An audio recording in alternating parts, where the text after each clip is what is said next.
Hey everybody, welcome back to the Lord of the Flies.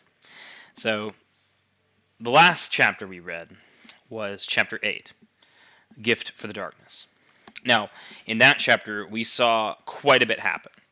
It seemed like the boys have completely split off from each other. Jack has lured away many of the older boys and formed a tribe of savages who were interested only in hunting. Meanwhile, Ralph and Piggy and a few of the other boys like Sam and Eric are trying desperately to keep a fire going on the beach and take care of the little ones, but they're finding they don't even have enough help to do that. Finally, Simon went off on his own to try to figure out what's really going on the island, and in that moment, he spoke to the Lord of the Flies. And the Lord of the Flies told him that the beast was inside of them the whole time. So now we've reached chapter 9, A View to a Death. Alrighty. Follow along with me on your digital copy of The Lord of the Flies, and let's read. Over the island, the buildup of clouds continued.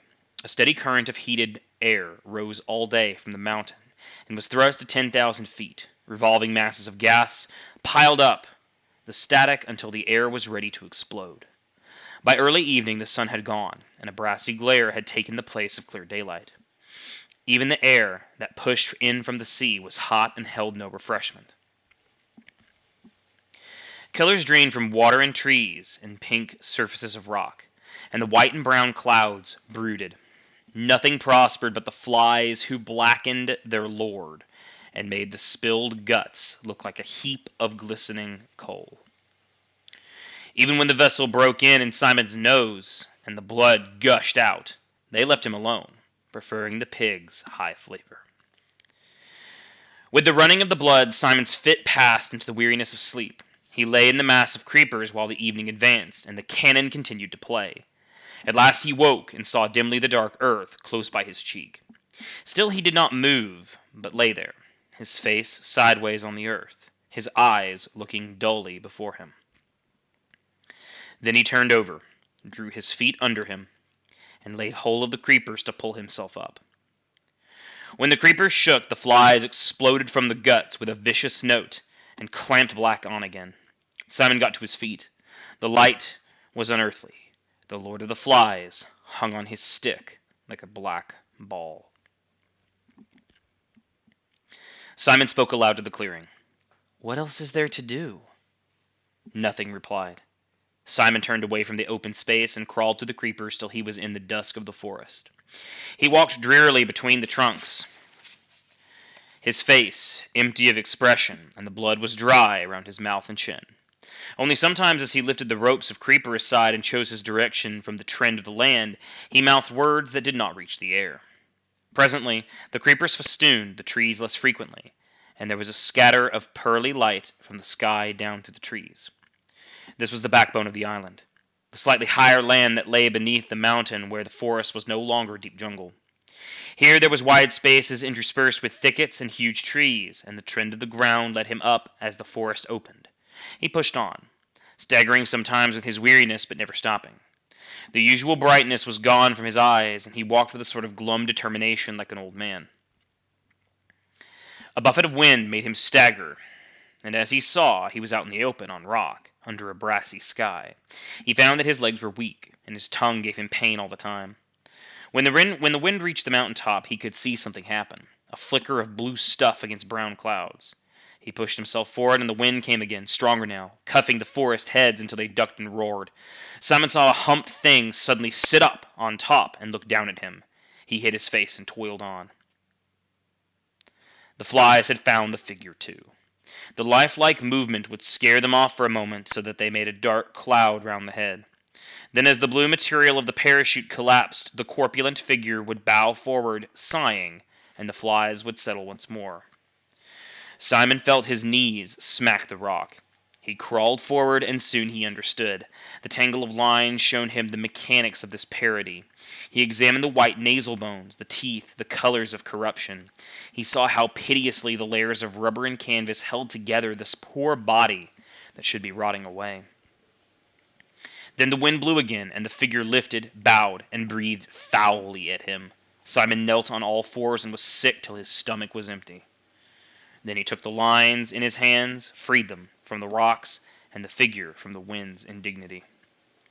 At last he turned away and looked down at the beaches. The fire by the platform appeared to be out, or at least making no smoke. Further along the beach, beyond the little river and near a great slab of rock, the thin trickle of smoke was climbing into the sky. Simon, forgetful of the flies, shaded his eyes with both hands and peered at the smoke. Even at that distance, it was possible to see that most of the boys, perhaps all the boys, were there. So they had shifted camp then, away from the beast. As Simon had thought this, he turned to the poor broken thing that sat sitting stinking by his side. The beast was harmless and horrible, and the news must reach the others as soon as possible. He started down the mountain, and his legs gave beneath him.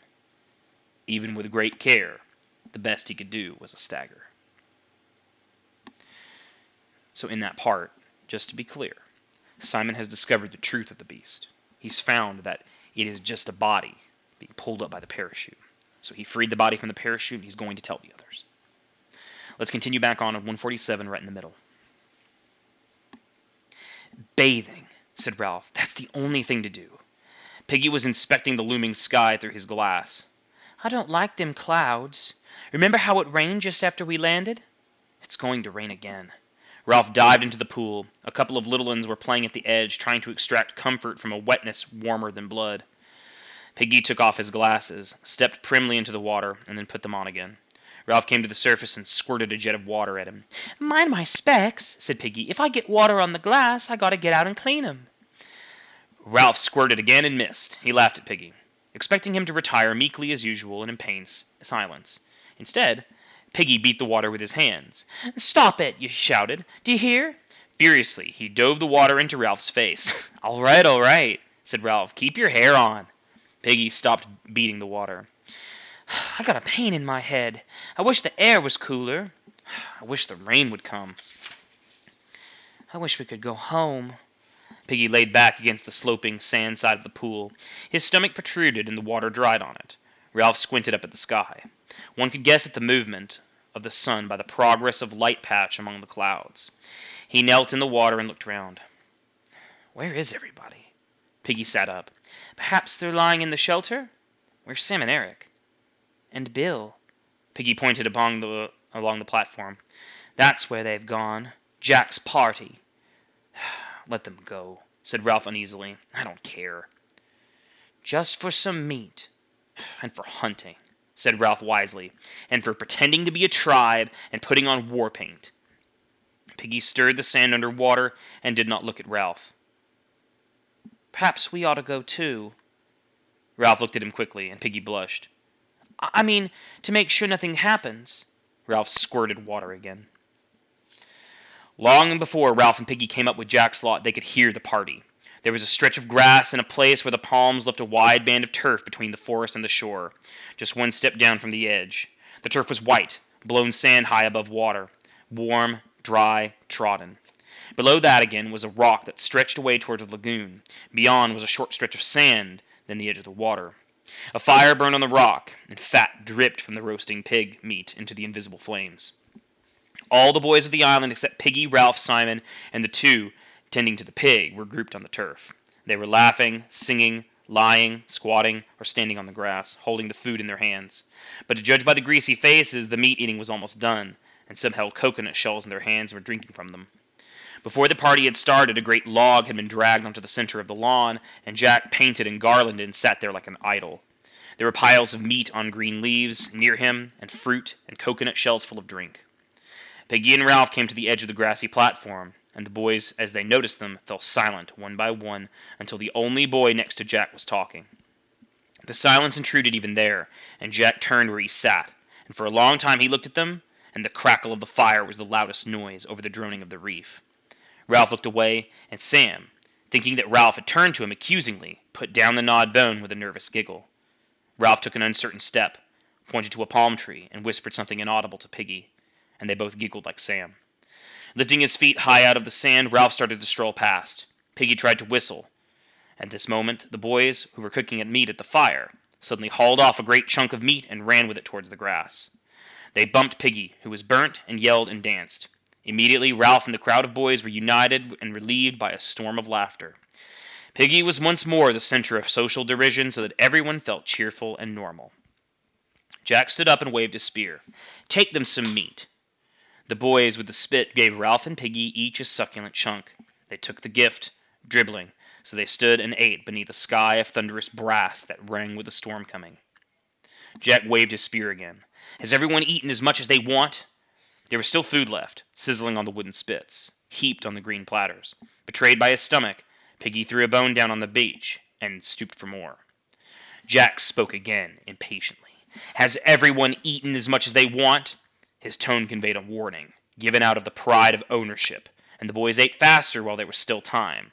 Seeing as there was no immediate likelihood of a pause, Jack rose from the log that was his throne and sauntered to the edge of the grass. He looked down from behind his paint at Ralph and Piggy. They moved a little farther off over the sand, and Ralph watched the fire as he ate. He noticed without understanding how the flames were visible now against the dull light. Evening was come, not with calm beauty, but with the threat of violence. Jack spoke. "Give me a drink." Henry brought him a shell, and he drank, watching Piggy and Ralph over the jagged rim. Power lay in the brown swell of his forearms. Authority sat on his shoulder, and chattered in his ear like an ape. "All sit down." The boys ragged themselves in rows on the grass before him, but Ralph and Piggy stayed a foot lower, standing on the soft sand. Jack ignored them for the moment, turned his mask down to the seated boys, and pointed at them with the spear. "Who's going to join my tribe?" Ralph made a sudden movement that became a stumble. Some of the boys turned towards him. "I gave you food," said Jack, "and my hunters will protect you from the beast." "Who will join my tribe?" "I'm chief," said Ralph, "because you chose me, and we are going to keep the fire going. And now you run after food." "You ran yourself," shouted Jack. "Look at that bone in your hands." Ralph went crimson. "I said you were hunters. That was your job." Jack ignored him again. "Who will join my tribe and have fun?" "I'm chief," said Ralph tremulously. "And what about the fire?" "And I've got the conch." "You haven't got it with you," said Jack, sneering.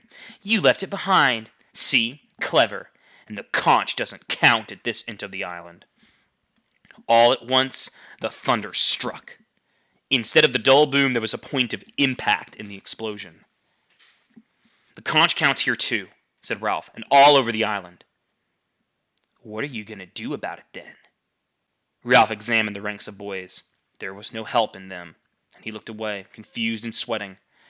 Piggy whispered, "The fire. Rescue." "Who will join my tribe?" "I will." "Me." "I will." "I'll blow the conch," said Ralph breathlessly, "and call an assembly." "We shan't hear it." Piggy touched Ralph's wrist. "Come away. There's going to be trouble. We've had our meat." There was a blink of bright light beyond the forest, and the thunder exploded again so that a little one started to whine. Big drops of rain fell among them, making individual sounds when they struck. "Going to be a storm," said Ralph, "and you'll have rain like when we dropped here. Who's clever now? Where are your shelters? What are you going to do about that?" The hunters were looking uneasily at the sky, flinching from the stroke of drops. A wave of restlessness set the boys swaying and moving aimlessly. The flicker of light became brighter, and the blows of thunder were only just bearable. The little ones began to run about screaming. Jack leapt on the sand. "Do our dance! Come, dance!" He ran, stumbling through the thick sand to the open space of rock beyond the fire. Between the flashes of lightning, the air was dark and terrible. The boys followed him clamorously. Roger became the pig, grunting and charging at Jack, who sidestepped. The hunters took their spears, the cooks took spits, and the rest clubs of firewood. A circling movement developed, and a chant. While Roger minded the terror of the pig, the little ones ran and jumped on the outside. Piggy and Ralph, under the threat of the sky, found themselves eager to take a place in this demented but partially secure society. They were glad to touch the brown backs of the fence that hemmed in the terror and made it governable. "Kill the beast, cut his throat, spill his blood." The movement became regular while the chant lost its first superficial excitement and began to beat like a steady pulse. Roger ceased to become a pig and became a hunter, so that the center of the ring yawned emptily. Some of the little ones started a ring of their own, and the complementary circles went round and round as though repetition would achieve safety of itself. There was the throb and stamp of a single organism. The dark sky was shattered by a blue-white scar, and in an instant later the noise was on them like a blow of a gigantic whip. The chant rose in an agony. Kill the beast, cut his throat, spill his blood. Now out of the terror rose another desire. A thick, urgent, blind. Kill the beast, cut his throat, spill his blood.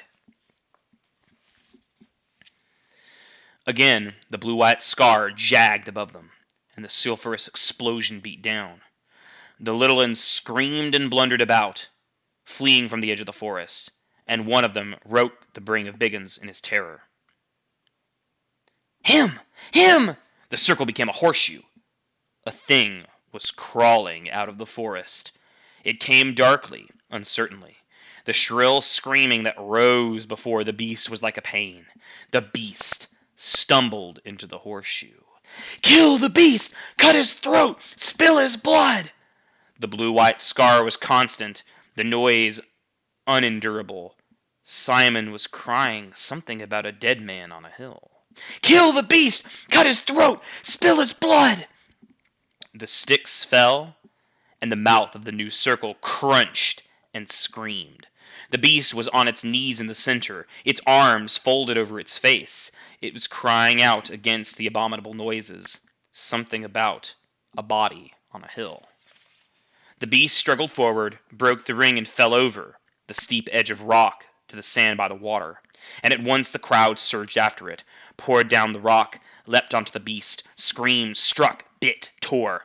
There were no words, no movements, but the tearing of teeth and claws. Then the clouds opened and let down the rain like a waterfall. The water bounded from the mountain top, tore leaves and branches from the trees, poured like a cold shower over the struggling heap of the sand. Presently the heap broke up, and the figures staggered away. Only the beast lay still. A few yards from the sea, even in the rain, they could see how small the beast was. And already its blood was staining the sand. Now a great wind blew the rain sideways, cascading the water from the forest trees.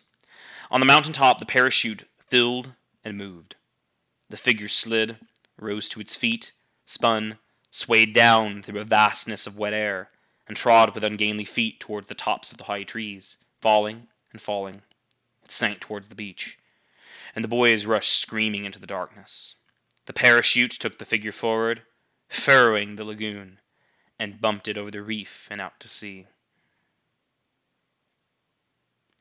Towards midnight the rain ceased, and the clouds drifted away, so the sky was scattered once more with the incredible lamps of stars.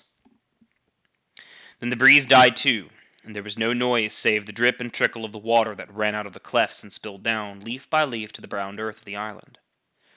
The air was cool, moist, and clear, and presently even the sound of the water was still. The beast lay huddled on the pale beach, and the stains spread, inch by inch. The edge of the lagoon became a streak of phosphorescence that advanced minutely, and the great wave of the tide flowed. The clear water mirrored the clear sky and the angular bright constellations. The line of phosphorescence bulged about the sand grains and little pebbles. It held them each in a dimple of tension, and suddenly accepted them with an audible syllable and moved on. Along the shoreward edge of the shallows, the advancing clearness was full of strange moonbeam-bodied creatures with fiery eyes, and here there was a larger pebble that clung to its own air and was covered with a coat of pearls. The tide swelled in over the rain-pitted sand and smoothed everything with a layer of silver. Now it touched the first of the stains that seeped from the broken body, and the creatures made a moving patch of light as they gathered on the edge of the water, which rose farther and dressed Simon's coarse hair with brightness. The line of his cheek silvered, and the turn of his shoulders became sculpted marble. The strange attendant creatures with their fiery eyes and trailing vapors busied themselves round his head. The body lifted a fraction of an inch from the sand, and a bubble of air escaped from the mouth with a wet plop. Then it turned gently in the water. Somewhere over the darkened curve of the world, the sun and the moon were pulling, and the film of water on the Earth planet was held, bulging slightly on one side while the solid core turned. The great wave of the tide moved further along the island, and the water lifted, softly, surrounded by a fringe of inquisitive bright creatures itself, a silver shape beneath the steadfast constellations. Simon's dead body moved out towards the open sea.